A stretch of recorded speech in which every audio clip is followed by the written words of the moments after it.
Good morning. Good morning. Joanne and Joe here, and Buddy and Bella. We just have this beautiful Indian summer kind of day here, so grateful to be out in the yard again. Maybe the last time for the year, or maybe not, we don't know. And glad to have the pooches with us. Golden Retrievers come in beautiful fall colors already, so they just blend in so perfectly out here. So we'll give them some treats, and then we'll kind of let them in the house. We always like to give it a couple of minutes while people are joining us. Just really lots of prayers of gratitude for this beautiful week we're having. There you go. Is Bella getting some of those? Okay. The only thing is out here, Valentino the cat can't come out. This isn't his side of the house. Although we have a little yard just for cats around the other side of the house, so they all do okay around here. Okay, how about that, guys? Now that my hand is thoroughly cleaned off by you guys. All right, we'll send you guys back in the house, okay? Because we never know on a Sunday morning if there's going to be mowing or leaf blowing this time of year, and the dogs make such a fuss over everything. Here, Joe, I'll give you the treats and then you can entice them in. All right, go with Joe. Go on. Good puppies. So again, welcome. Thank you for joining us on this beautiful Sunday morning for our regular Sunday service for Unity of Delaware. As always, want to invite you to stay in touch with us with any prayer requests you might have. That's how we stay connected as a community of prayer and people who care and support one another. You can always put those right in the comments field if you want, if you don't mind them being public, for all to see. Or you can always send them to us at our website, unitydelawareohio.org. There's a prayer request tab right at the top of our web page, and we will pray with you in whatever you want lifted up in prayer. We have a prayer support group too online, and if you want to be a part of that or have your prayer sent out to that group, that's something all you have to do is send an email address and we'll add you to that group. So we're going to go into a prayer in a moment here with a song. So much we're lifting up in prayer right now in these early post-election days, and there's a sense of change in the air, and change is often so challenging for us. And so we have prayers for peace, prayers for unity, prayers for easy adaptation and adjustment moving forward, and gratitude for all the blessings we enjoy in our homes, in our country, on this beautiful planet Earth. So we're going to do a song this morning. It's a Karen Drucker chant based on an old Native American prayer. In beauty may I walk. It's got a very simple chorus that just goes, may I walk, may I walk. I hope you'll join us in that wherever you are.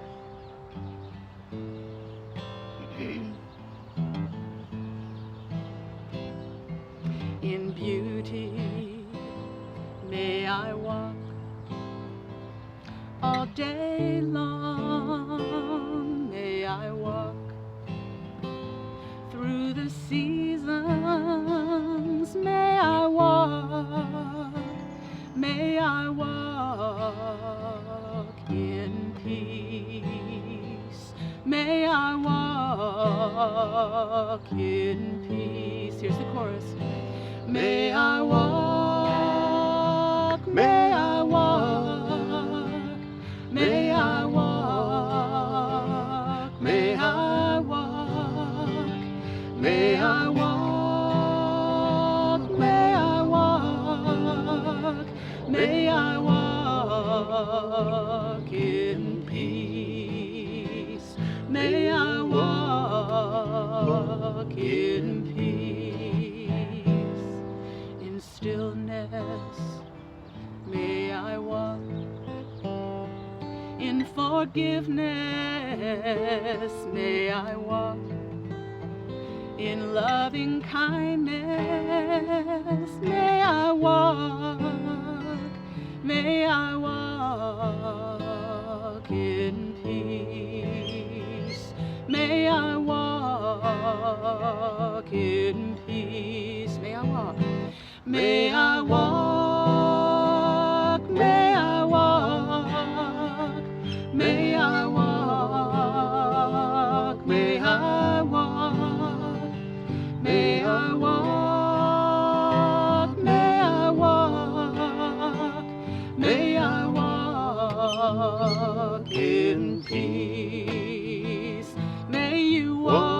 walk in peace.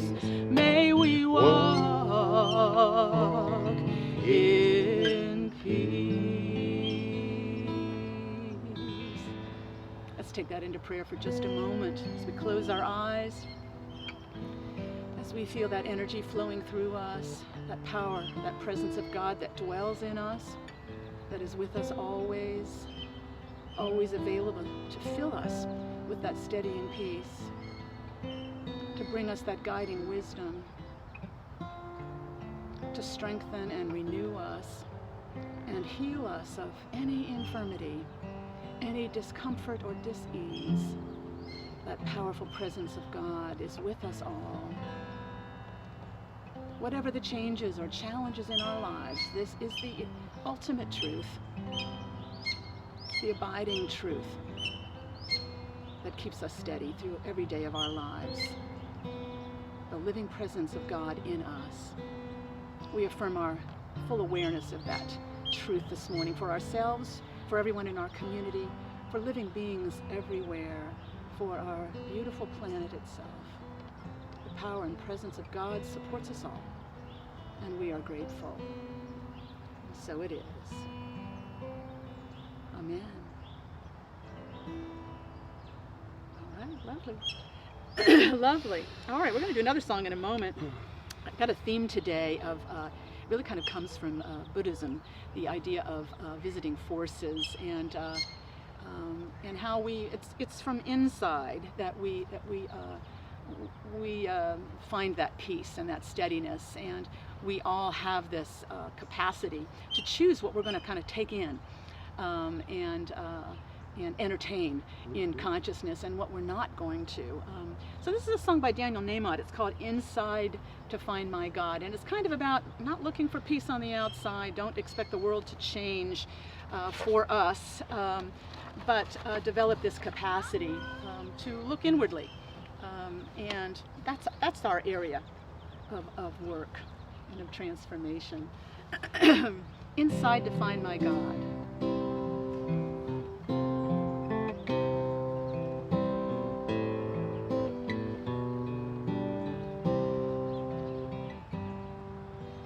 I will leave this world as it is, go inside to find my God.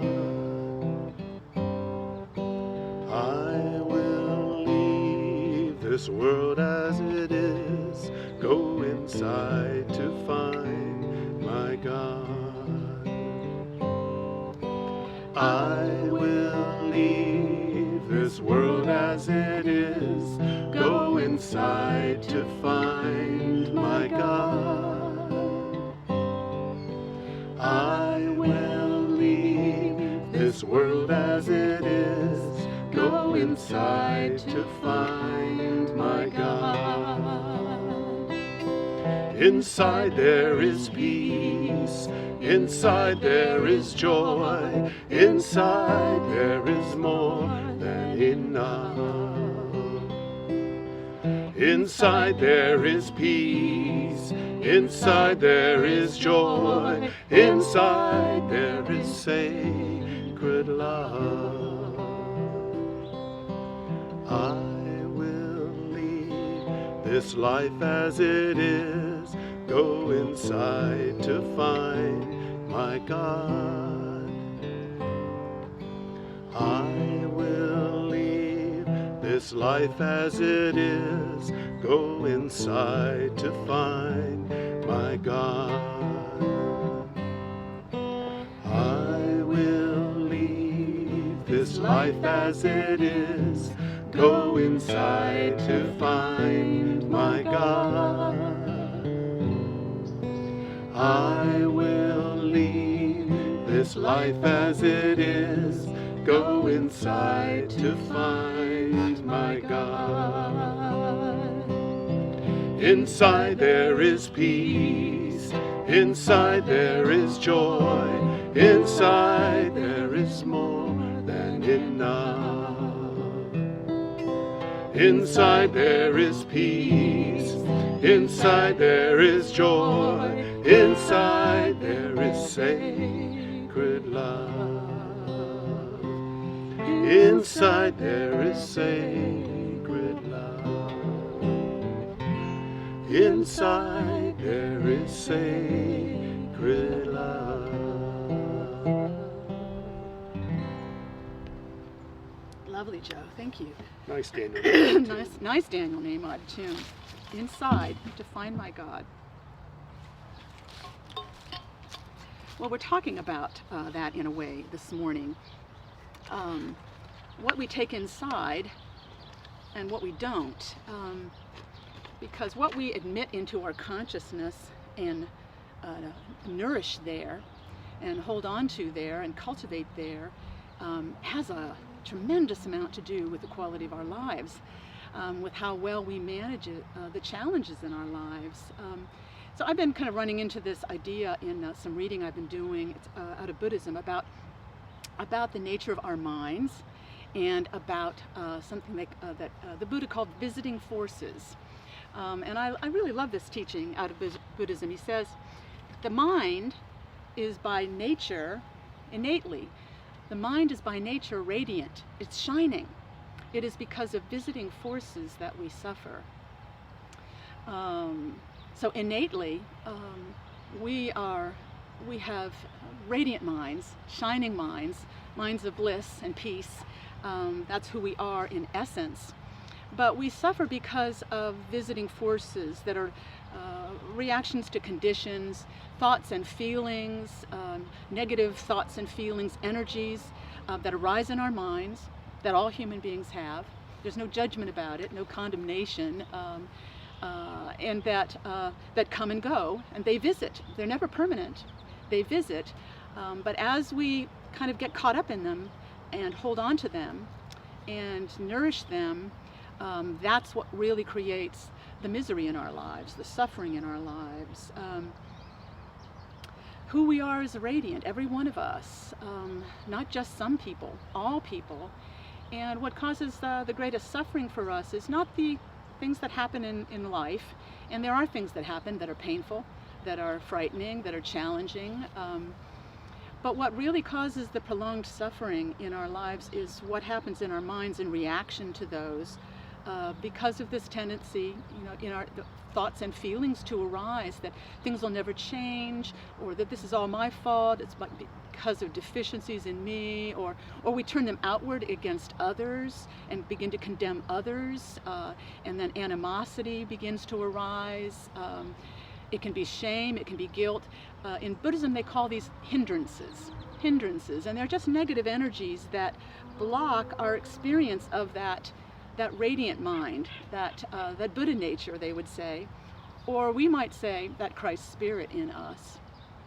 I believe Jesus' teachings were very akin to this.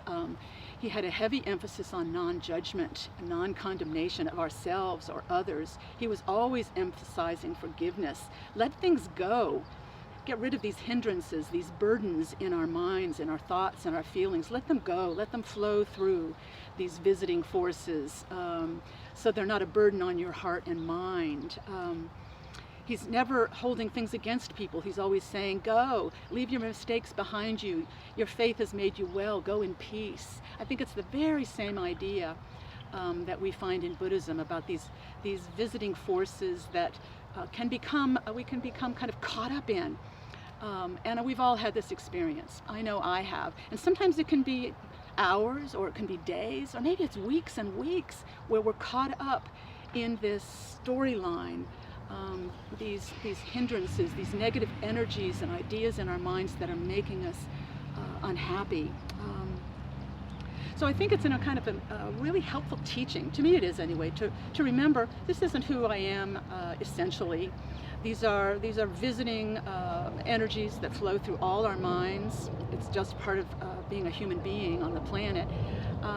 The challenge isn't to stop them, because we'll never stop them. It's part of being a human being, these thoughts and feelings that flow through the mind. The idea is to become more familiar with them and develop a perspective on them so they don't overwhelm us. So I wanted to just share some ideas about that. I'm drawing particularly on some teachings from a Buddhist teacher by the name of Sharon Salzberg. She's a wonderful contemporary Buddhist teacher, and I happened to catch an interview with her on onbeing.org, and I've got a new book by her called Real Change.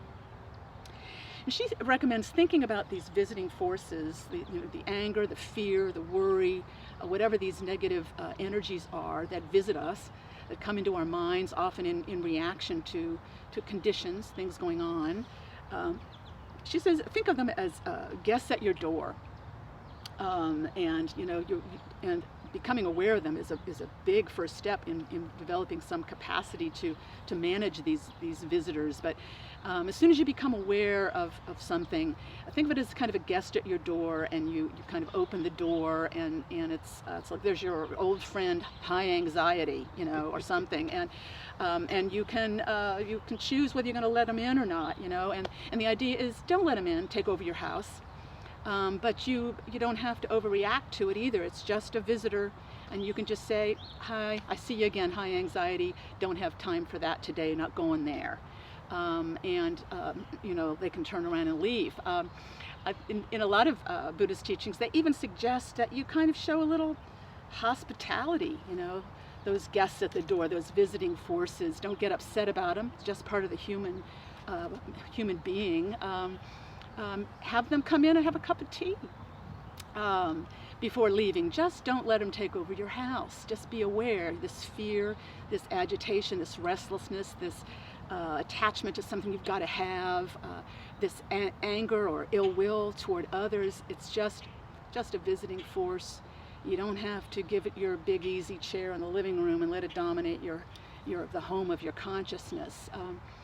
Salzberg mentioned in a class she was doing once, she had a student who really didn't like that idea of welcoming these visitors in for a cup of tea, and Salzberg said, well, how about then just giving them a to-go cup, for that tea? So okay, that student could take your tea and go. The key thing is whatever works for you, so that you don't get overwhelmed by these visiting forces. Don't get caught up in them and then feel the misery that they bring us for as long as we are letting them have control of our consciousness. This is obviously a Sufi teaching too. It reminded me of Rumi's wonderful poem, The Guest House, that I've used before. A little bit of it is like every morning an unexpected visitor, a joy, a depression, a meanness. Meet them at the door laughing and invite them in. But don't let them stay. Don't give them the guest room. I think that's a very helpful thing to think about. And this is how we begin to develop a different perspective on these negative energies that rise and fall in all our minds. We begin to become a little more relaxed about them, a little less attached, a little more aware that they're passing, they're coming and going, and we don't have to hold them like they're permanent truths in our hearts and minds. And so we, without guilt, without judgment, without condemnation, we begin to let them go more easily and find we're much more resilient. It's a quality you stumble on a lot, talked about it in Buddhist literature. You develop this equanimity, which I think is an old-fashioned term. I don't think it's well understood. I think sometimes people think it's a kind of indifference, not caring, but it's not. The definition is mental calmness or composure, especially in a difficult situation. I think we could all use some of that. I could use more equanimity. When things get stormy or confusing, I need to be able to maintain some calmness, even in the midst of the most challenging circumstances. And we all have the capacity to do that. I think these are the people we often admire most in our experience, aren't they? They're the people who, even in the midst of difficult times, they manage to maintain a center of calm. They've found that capacity within them, that equanimity. And I was thinking of some of the people I've known like that. Years ago, I met a lot of people like that when I was doing hospice volunteer work, and I was remembering one of the first gentlemen I met. He had cared for his wife, who had died several months before I interviewed him for an article about hospice programs in Columbus. It was years ago. His name was Ed. But I remember him talking very freely and evenly and peacefully about his wife's passing and how those months went prior to that in their home, and the challenges of it, but how they met those challenges together, and how he bought all these tulips, and planted them in the yard. And she said, I'm not sure I'm going to be around to see those when they open in the spring. And he said, you'll be here. And they did, and they enjoyed those tulips every morning for many days. And he talked about how their marriage was just at its best during that period. It peaked. And as a young woman then, I thought, how could your marriage peak during such a difficult time? I didn't understand then. It's a mature consciousness, this consciousness of equanimity. You can hold them both, your grief, your deep sense of loss and grief, and also your joy, at what you have, your gratitude. Sharon Salzberg shared a wonderful story. Apparently, in the last year or so, or two, I can't remember when that Parkland High School shooting happened, but she and some other Buddhist teachers went down and did some mindfulness meditation teaching with the students, the survivors of that high school shooting in which 17 high school kids had been shot, and these surviving kids were dealing with a lot of trauma and post-traumatic stress. And Sharon Salzberg shared some stories from some of that, and she mentioned a young girl, Sari, who was really enjoying the training in meditation and really benefiting from it. And she came up and talked to Sharon Salzberg and said, it's just so incongruous. She said, I'm enjoying this so much, I'm finding it so inspiring, but it's because of all that awful stuff that happened, and I don't know if I can get over that to be able to really fully enjoy this. And Sharon Salzberg said, it isn't really about ever getting over anything, it's about learning to hold them both. And I thought, that's it. And that student remembered that for months and months afterward, practiced that. That's equanimity. That's the ability to realize our minds are resilient. We can hold them both. We can be aware there are challenges, there are things we're frightened about or angry about, and we can kind of acknowledge those guests at the door, those visiting forces, but we don't have to let them come in and take over our house. We can also still feel gratitude for the blessings in our lives, joy for our communities, our relationships. Our minds are expansive enough to do that. We don't have to lock ourselves in or shut things off to feel one thing and not another. We can be more open than that.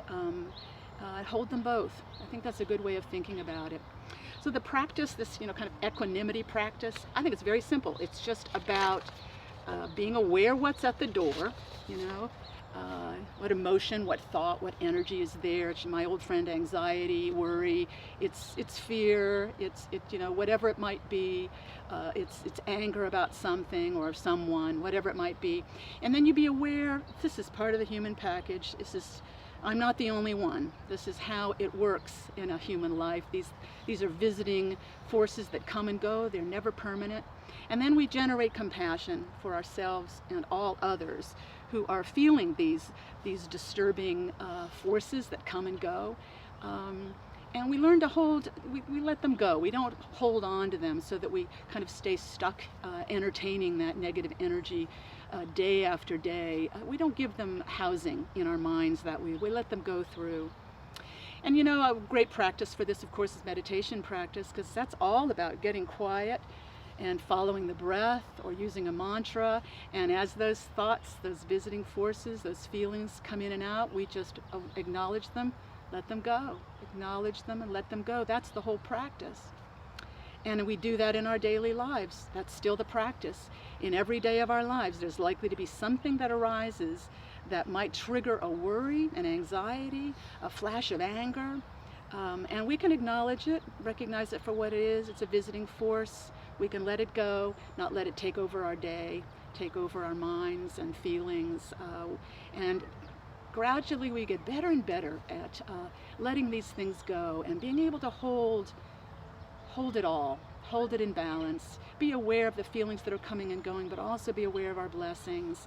Our minds are resilient. We are not fragile. Our minds are stronger and better able to manage thoughts and feelings and emotions than we realize. because in essence, our minds are radiant. Your mind is radiant, shining, it's whole and well. And these negative forces, they're just like visitors that we can say, okay, I see ya. Don't stay too long, know who you are. I feel compassion for all of us who deal with this daily, and I can let it go. We can remember wisdom, compassion, loving kindness, peace. That's part of our essential nature. It's who we are. So let's for a moment just take that into prayer and affirm that as the high truth for ourselves this morning, for one another, for living beings everywhere. We are radiant in our essence. We are whole, we are peaceful, we are blissful, we are well. And all of us as human beings in this life journey on planet Earth have these negative forces come to visit and flow through our minds, these little animosities and angers and agitations and restlessness and feelings of guilt or sorrow or shame or condemnation, whatever it is. They're very familiar and they come to us all, but they don't stay. They're not who we are in our essence. We are one with the living God, deeply God-connected beings. And all God's love and light are available to us. Thank you, God, for your unfailing presence within and all around us. Amen. Amen. All right. Well, let's see. I wanted to mention a couple of announcements. I know I had a note from Michael Taggart. I know the men's dinner group is convening this Wednesday on Zoom at the dinner hour at 7 p.m., but of course it's on Zoom. But I know there's some regulars, you've probably already been advised about it, but if you're new and you'd like to join that men's group, do contact Michael Taggart. His contact information, I'm sure, is in the comments section. We're going to be welcoming back Jazziana, one of our regular church musicians, next Sunday. I've been able to persuade her to join us again. Yay! So we're looking forward to making some music with Jazziana next Sunday. I'm not sure we'll be in the yard, but we'll be somewhere and doing some songs probably about gratitude as we move into the month of Thanksgiving, and all that. I want to thank everyone. I want to thank Joe, of course, for his technical support. You don't see him much behind the camera there, but he is monitoring everything and making everything work. And we are grateful to him. Grateful to all of you for tuning in every Sunday. Grateful for the prayer support we are providing to one another. Grateful for your donations that are coming in that are keeping the church afloat during these months. And grateful for this wonderful day, this beautiful fall we're having, and for all the rich blessings of our lives. We are truly grateful. So let's sing another song, a little closer song, and then we'll do our prayer for protection as we wrap that up. This is a real familiar and kind of joyful closer. We've used it at the summer concert, I don't know, several times. It just seems like a good song for today. I might need a little tambourine on this.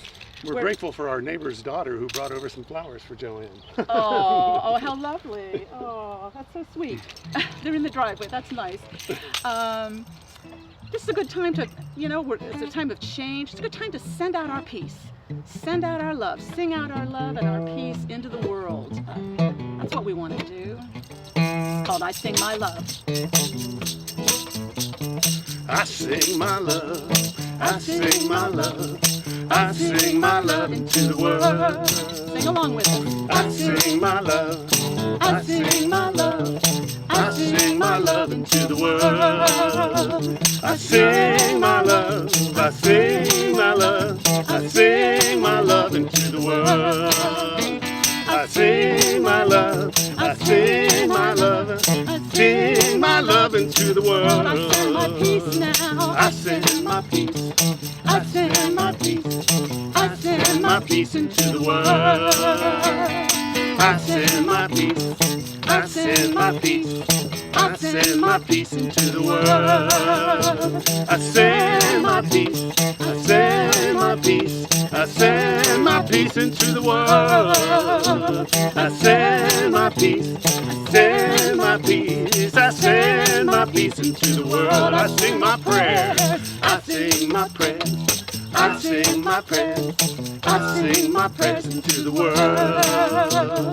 I sing my prayers, I sing my prayers, I sing my prayers into the world. I sing my prayers, I sing my prayers, I sing my prayers into the world. I sing my prayers,